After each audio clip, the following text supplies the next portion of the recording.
മോഹൻലാലിന്റെ പുതിയ ലുക്കാണ് ഇപ്പോൾ സോഷ്യൽ മീഡിയ ഏറ്റെടുത്തിരിക്കുന്നത്. ഒരു വെള്ള ഷർട്ടുമിട്ട് മീശ പിടിച്ച് നിൽക്കുന്ന മോഹൻലാലിന്റെ ചിത്രം നടൻ തന്നെ തന്റെ സോഷ്യൽ മീഡിയയിലൂടെയാണ് പങ്കുവച്ചിരുന്നത്. മോഹൻലാലിന്റെ പുതിയ ലുക്ക് നിമിഷ നേരം കൊണ്ടാണ് വൈറലായത്. നടൻ തന്റെ ഫേസ്ബുക്ക് പ്രൊഫൈൽ ചിത്രവും മാറ്റിയിട്ടുണ്ട്. ഇപ്പോഴിതാ ഈ പോസ്റ്റിന് താഴെ വന്ന ഒരു കമന്റാണ് വൈറലാകുന്നത്. സംവിധായകൻ ജിത്തു മാധവന്റെ കമന്റാണ് ആരാധകർ ഏറ്റെടുത്തിരിക്കുന്നത്. 2 ഫയർ ഇമോജികളും 4 ലവ് ഇമോജികളുമാണ് ജിത്തു മാധവൻ കമന്റായി കുറിച്ചത്.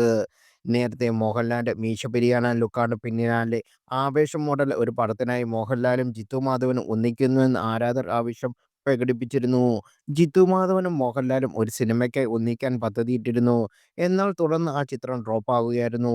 ഇപ്പോൾ ഈ കമന്റിന് പിന്നാലെ വീണ്ടും മോഹൻലാലും ജിത്തുവും ഒന്നിക്കാൻ സാധ്യതയുണ്ടോ എന്നാണ് മോഹൻലാൽ ആരാധകർ ചോദിക്കുന്നത്. തുടരുമിന് ശേഷം തരുൺ മൂർത്തിയുടെ സംവിധാനത്തിൽ മോഹൻലാൽ നായകനായി എത്തുന്ന പുതിയ ചിത്രത്തിലാണ് ലുക്കാണിത്. എൽ 366 എന്നാണ് സിനിമയുടെ താൽക്കാലികമായി നൽകിയിരിക്കുന്ന പേര്. ചിത്രത്തിൽ മോഹൻലാൽ പോലീസ് വേഷത്തിൽ എത്തുന്നു എന്നാണ് റിപ്പോർട്ടുകൾ. അതേസമയം ആഷിഖ് ഉസ്മാൻ പ്രൊഡക്ഷന്റെ ബാനറിൽ മോഹൻലാൽ ആദ്യമായി നായകനാകുന്ന ചിത്രം കൂടിയാണിത് എൽ 366.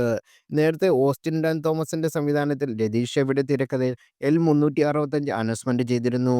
പോലീസ് യൂണിഫോമിന്റെ ചിത്രമാണ് അഖിലെ പോസ്റ്റർ വന്നിരുന്നത്. പിന്നീട് ഓസ്റ്റിൻ ഈ ചിത്രത്തിൽ നിന്ന് മാറുകയും തന്മൂർത്തിയുടെ സംവിധാനത്തിൽ എൽ 366 പ്രഖ്യാപിക്കുകയും ആയിരുന്നു.